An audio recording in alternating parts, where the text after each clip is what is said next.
Hello dear student, this is Adarsh Srivastava and today I am going to solve some questions of your exercise 4b, and this will be my third video on the same chapter 4, which name is linear equation into variable. Here I have written a question. This is the question from your exercise 4b. The question is, हम इसको एक type मान के चल रहे हैं, ठीक, question भले लिखे पर हम इसको एक टाइप मान के चलते हैं, इस तरह के क्वेश्चंस को कैसे सॉल्व करना है. The question is, draw the graph of the following equation 4x plus 3y is equal to 24 and find the points where the graph cuts x axis and y axis. सबसे पहले तो इसका हमको graph draw करना है. Graph draw करने के बाद बताना है कि ये ग्राफ x को और y को कहाँ कट करेगा. इसके थोड़ा सा बेसिक नॉलेज के तरफ आते हैं. ये जल्दी बनाने का तरीका है. सपोज करिए किसी भी लाइन का ग्राफ, किसी भी इक्वेशन का ग्राफ अगर x और y को कट करता है, जब x को ये कहीं ना कहीं इंटरसेक्ट करेगा तो on the x axis y का वैल्यू क्या होता है. तो on the x axis the value of y is 0, on the y axis the value of x is 0. तो जब इस पॉइंट का वैल्यू फाइंड करना होता है तो एक तरीका है आप ग्राफ ड्रॉ करके फाइंड करो कहाँ पर इंटरसेक्ट कर रहा है. दूसरा मेथड है आप इसी में x का वैल्यू 0 पुट कर दो. जब x का वैल्यू 0 पुट करोगे तो वहाँ से y का वैल्यू पता चल जाएगा कहाँ पर इंटरसेक्ट करेगा, और जब y का वैल्यू 0 पुट कर देंगे आप तो x का वैल्यू पता चल जाएगा कि कहाँ पर कट करेगा. इस तरह से सोचना चाहिए हमेशा, ठीक है. फिर भी हम इसको सिंपल वे में लेकर चलते हैं. The first thing, draw the graph. How to draw the graph? The first of all we have to make a chart of different values of x and y, at least 3 values. अब तक हम जो भी previous videos बनाए हुए हैं उन सभी में x के वैल्यूज को ही एज्यूम कर रहे थे. इस बार हम कुछ वैल्यू x का ले रहे हैं, कुछ वैल्यू y का ले रहे हैं. पर्पस ये है कि इससे आप बिल्कुल फ्री तरीके से ये सोच पाओ कि डिपेंड नहीं होना कि हमको सिर्फ यही करना है या सिर्फ यही करना है. कोई एक फिक्स इसका चीज़ नहीं है. आप चाहो तो x का वैल्यू ले सकते हो, चाहो तो y का वैल्यू ले सकते हो. अगर आप x का वैल्यू एज्यूम करेंगे y का वैल्यू कुछ न कुछ कॉरस्पॉन्डिंगली आएगा. अगर आप y का वैल्यू एज्यूम करते हैं तो x का वैल्यू कुछ न कुछ कॉरस्पॉन्डिंगली आएगा. हम एक बार x को 0 मानते हैं, एक बार y को 0 मानते हैं और तीसरे बार में y को 1 मानते हैं. We have now 3 conditions. Which one? First x equal to 0, second y is equal to 0 and third suppose करिए इसको हम लोग 2 मान लेते हैं, हमारे ज़्यादा बेहतर रहेगा. तो तीनों चीज़ हो गई. अब ज़रा चलते हैं हम लोग इसको डिनोट करने पे. First case, if x equal to 0, हमारे पास इक्वेशन है 4x plus 3y is equal to 24. 4 into 0 plus 3y 24, 0 plus 3y 24, 3y is equal to 24, y is equal to 8. इसमें जो फर्स्ट क्वेश्चन है ना, x एक्सिस को कहाँ, सॉरी हाँ, y एक्सिस को कहाँ पर कट करेगा, इसका आंसर हो गया. y एक्सिस को ये 0.8 पर कट करेगा, पॉजिटिव साइड 0.8 पर. हम चाहें तो बिना ग्राफ ड्रॉ किए बता सकते हैं, because on the y axis the value of x is 0 और हम इसमें x को ही 0 मान करके सॉल्व कर रहे हैं. तो इसलिए सोचना नहीं. आप चाहो तो इसको ऑब्जेक्टिवली बना सकते हो. जब ये क्वेश्चन ऑब्जेक्टिव टाइप का है, find the point where the graph of this equation cuts x axis, तो जैसे ही बोले कट्स x एक्सिस y को 0 मान लो. Find the point where the graph cuts y axis, जैसे ही बोले कि y एक्सिस को कट करना है, आप उस केस में x को 0 मान के मन में ही सोच दो, जैसे ही x को आप 0 मानोगे पूरा टर्म ही 0 हो जाएगा, y का वैल्यू मिल जाएगा. जब आप y को 0 मानोगे तो ये पूरा टर्म 0 हो जाएगा, बचेगा 4x इक्वल टू 24 यानी x इक्वल टू 6, वहाँ से x का वैल्यू मिल जाएगा. इस तरह से सोचना होता है. खैर, second case, if y equal to 0, 4x plus 2 into 0, no not 2, 3 ना, 3 into 0 equal to 24, 4x equal to 24, x equal to 6. दोनों कैसे हो गए. And now the third condition, जो हम लोग थर्ड वैल्यू लिए हुए हैं. थर्ड वैल्यू हमारे पास क्या है, if y equal to 2, 4x plus 3 into 2 is equal to 24, 4x plus 6 equal to 24, 4x equal to 18, x equal to 18 by 4. On reducing it 9 by 2 in decimal form it is 4.5.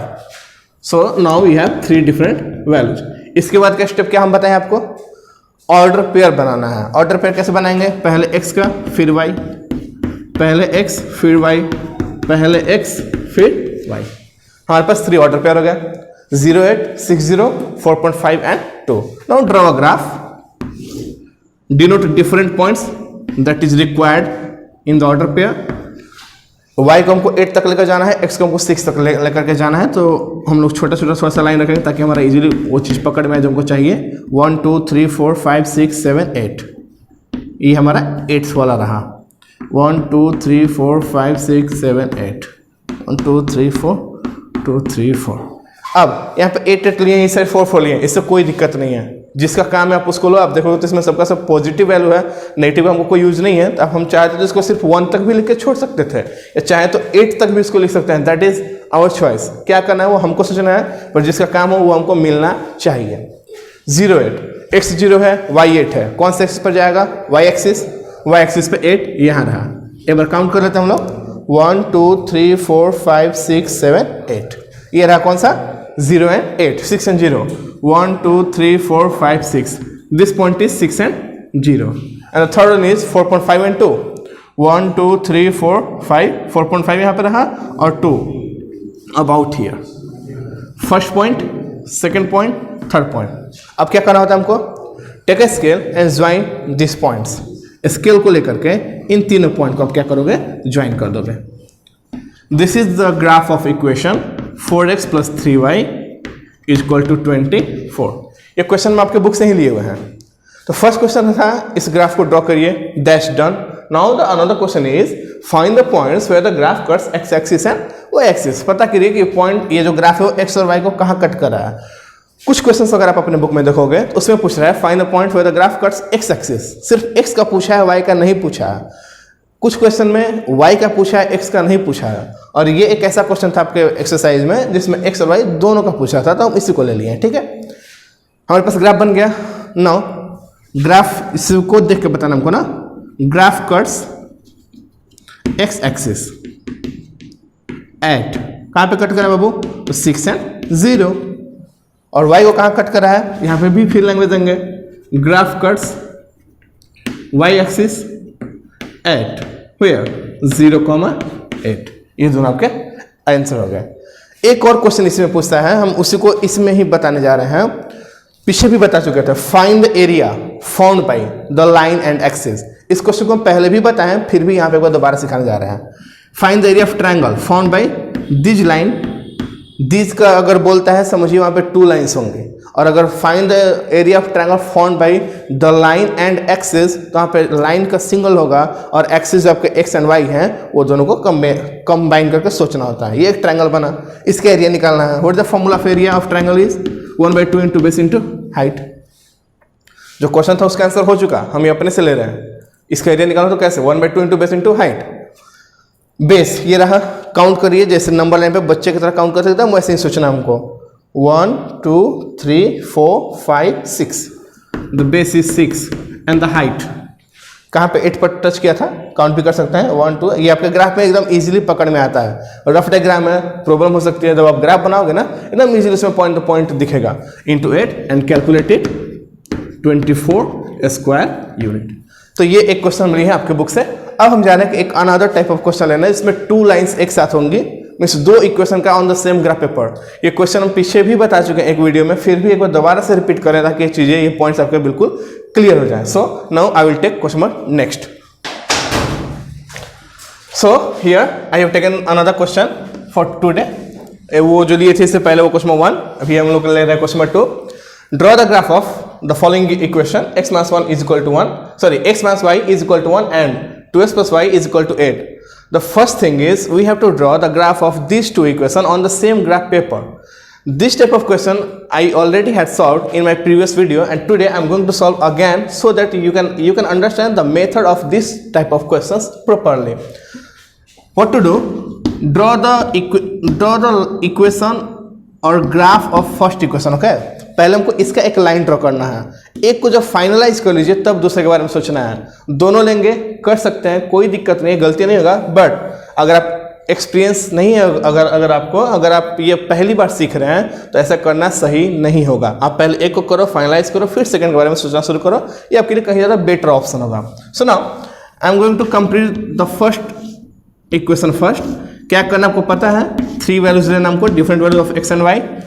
जैसा कि अभी कुछ x से पहले जब question 1 लिए उसमें भी बोले थे कि आपको सिर्फ एक्स ही नहीं लेना है, आप चाहो तो एक्स का भी ले सकते हो, वाई का भी ले सकते हो, सिर्फ वाई ले सकते हैं या सिर्फ x भी ले सकते हैं, तो जस्ट चॉइस इज योर। हम लोग यहाँ पे एक बार x को 0 लेते हैं, एक बार y को 0 लेते हैं और एक बार x को ही कुछ और मान लेते हैं, anything whatever you want. Now we have, जब हम लोग x को 0 ले रहे हैं, the first condition if x equal to 0, in that case 0 minus y equal to 1, so y equal to -1।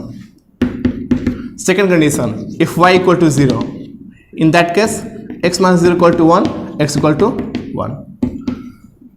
जब ये x यहाँ 1 आ गया ना तो ये बेवकूफ़ी रहेगी, इसको कुछ और मानते हैं, 2 ले लेते हैं हम लोग।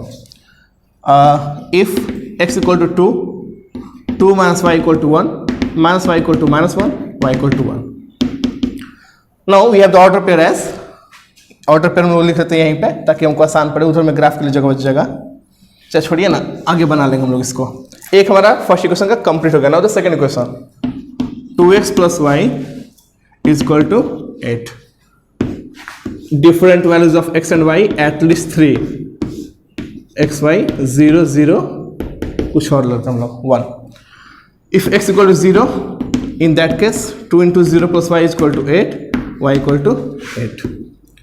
if y equal to 0, 2x equal to 8, direct कैसे लिख दिए, जब y को 0 रखें तो इसका कोई मतलब बनता ही नहीं है, सीधा क्या बचेगा हमारे पास, 2x is equal to 8, x equal to 4।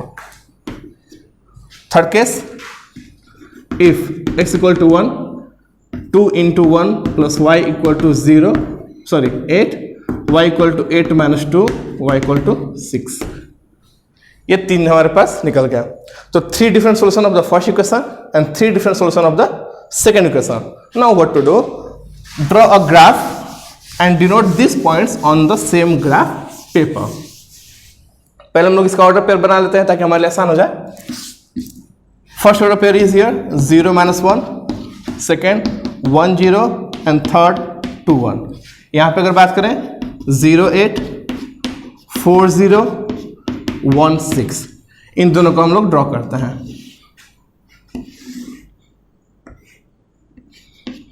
Maximum value को चूज करना चाहिए। मैक्सिमम वैल्यू इसलिए ताकि आपको पता चल जाए कि हमको कितना लिमिट रखना है। इसमें मैक्सिमम वैल्यू है 2 और इसमें मैक्सिमम वैल्यू है 8। हमको y को 8 तक लेकर जाना है मैक्सिमम, 8 6 भी चलाएगा और x के लिए आप अपने चॉइस के अकॉर्डिंग ले सकते हैं। मैक्सिमम इसमें 4 जा रहा है, 2 3 4 5 6 7 8।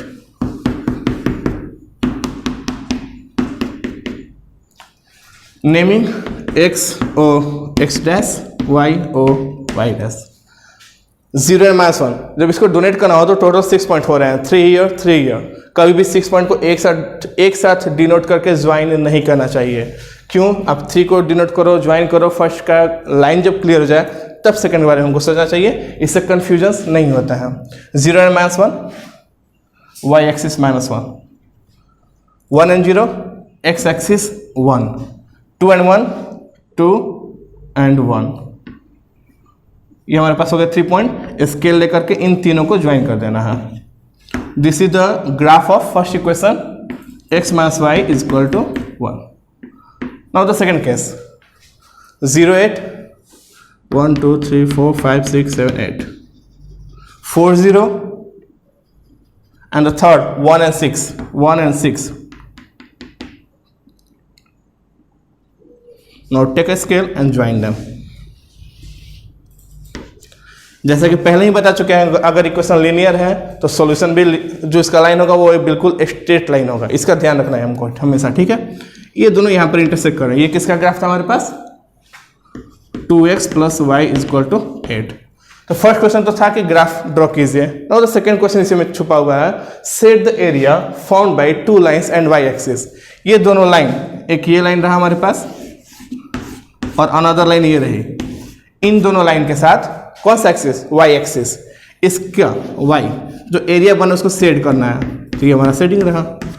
ये सेकंड क्वेश्चन था। अगर कोई इसमें एक और चीज पूछता होता, also find the area of the shaded region, because कभी कभी पूछता भी है, इसमें नहीं है, बात अलग है, पर पूछता है also find the area of shaded region. In that case what to do? First write the area of triangle, 1/2 into base into height, 1/2 base. बच्चे की तरह काउंट करिए, 8 यहाँ मैक्सिमम है, यहाँ पर टच करा था ये -1 को, 8 से लेकर -1 9 होगा। कैसे? जब काउंट करेंगे आप तो 1 2 3 4, तो यहाँ से ये 8 आएगा और यहाँ -1 को टच करा था तो 1 इस साइड और 9 हो गया। हाइट 1 2 3, ये थर्ड को जाकर के टच करा था यहाँ पे, तो हाइट कितना हो जाएगा 3। कैलकुलेट नहीं हो सकता, 27/2 स्क्वायर यूनिट। मिला जुला के बस कहना ये चाहते हैं कि जब कभी भी 2 इक्वेशन का ग्राफ सेम ग्राफ पेपर पे ड्रॉ करना हो, पहले फर्स्ट इक्वेशन के लिए पॉइंट्स को फाइंड कीजिए, फिर सेकंड इक्वेशन के लिए पॉइंट्स को फाइंड कीजिए। फर्स्ट का ऑर्डर पेयर बनाकर डिनोट करके ज्वाइन करिए, फर्स्ट का लाइन क्लियर, फिर सेकंड का ऑर्डर पेयर बनाकर डिनोट करके ज्वाइन करिए, सेकंड का भी लाइन क्लियर। उसके बाद जैसा क्वेश्चन में जैसा इंस्ट्रक्शन होगा, कुछ और पूछता है तो ठीक है, नहीं पूछता है तो सॉल्व करेंगे। जब क्लास 10 में जाएंगे तो इसको थोड़ा सा घुमा कर पूछता है, find the point where the graph intersect each other, find the point where the graph of these equations intersect each other. जब इस तरह का केस हो तो जहां पर इंटरसेक्ट करता है वहां पर देखेंगे x को कहां टच कर रहा है और वहीं पर देखेंगे y को कहां टच कर रहा है। अगर इस क्वेश्चन के लिए पूछा होता तो x का वैल्यू 3 और y का वैल्यू क्या जाता हमारे पास 2, x 3 हो जाता और y 2, क्योंकि ये वहीं पर जाकर टच करे, जैसा कि आपको यहाँ पर दिख रहा होगा। इस तरह से chapter 4 linear equation in 2 variable पूरी तरह से कंप्लीट हो गया इन 3rd वीडियोस। फर्स्ट वीडियो जो हम बनाए थे वो उसमें पूरा आपको 4A नहीं, एक्चुअली इस चैप्टर के इंट्रोडक्शन के साथ एक्सरसाइज 4A के क्वेश्चंस को सॉल्व किए थे। इसमें अबाउट 7 या 8 एग्जांपल्स हम दिए हुए हैं। इसके बाद 4B को शुरू किए थे, तो 4B में फर्स्ट डे अबाउट 5 या 6 क्वेश्चन सॉल्व किए थे और आज आपको फिर से बता दिए 2 क्वेश्चन जो कि मेन इंपॉर्टेंट क्वेश्चन था। इस तरह से आपका पूरा chapter linear equation in 2 variable complete हुआ। And next time I will start chapter 7, which name is lines and angles. So I hope that all of you understand the following chapter and don't forget to read the introduction page of chapter 7, lines and angles. Chapter 7 का जो introduction page है lines and angles का, इसमें mainly जो पढ़ना है उसको आपको याद दिला देता है ताकि आप इसको देख लेना एक बार। आपको इसमें पढ़ना है लीनियर पेयर्स के बारे में, complementary and supplementary angles, complement and supplement, इसके बारे में आपको पढ़ना है पैरेलल लाइंस। पूरा का जो चैप्टर है वो इन्हीं 3 के अराउंड घूमेगा। डिफरेंट टाइप ऑफ क्वेश्चन होंगे, टाइप्स ऑफ क्वेश्चन अलग अलग होगा, हो सकता है क्वेश्चंस भी डिफरेंट हो, पर पूरा जो चैप्टर 7 है वो इन्हीं का अराउंड मूव करता है। लीनियर पेयर के अराउंड मूव करेगा, कंप्लीमेंट एंड सप्लीमेंट का अराउंड और पैरेलल लाइंस का अराउंड। तो हम लोग इसके बाद शुरू करेंगे चैप्टर 7। अब तक से जो चीजें पढ़ चुके हम लोग चैप्टर 1 से लेकर 6 तक कंटिन्यू खत्म हो चुका है। जो लोग फेयर नहीं बनाए वो फेयर बना लेंगे, इसको भूलना नहीं है। फेयर को बनाइए, पिक क्लिक करिए और हमारे पास सेंड करिए। कुछ दिन बाद हम रिपोर्ट लेना शुरू करेंगे। सबसे हमको फेयर चाहिए, इसके लिए सब लोग अपने आप को प्रिपेयर रखिएगा। फेयर छोड़ना नहीं है, फेयर कंपलसरी है। चैप्टर 1 से 6 तक कंप्लीट हो चुका है। अगर जो लोग फेयर नहीं बनाए हैं वो लोग फेयर जल्दी बनाएंगे। बहुत जल्दी हम रिपोर्ट आपसे लेना शुरू करेंगे। तब तक से आप चैप्टर 7 के इन 3 टॉपिक्स को, जो कि क्लास 7 में आप पढ़े होंगे, क्लास 7 में linear pair, complement, supplement, parallel lines, ये सब चीज़ें पढ़नी थी, तो उसको आपको एक बार दोबारा देख लेना होगा। For today that's all, thank you, bye.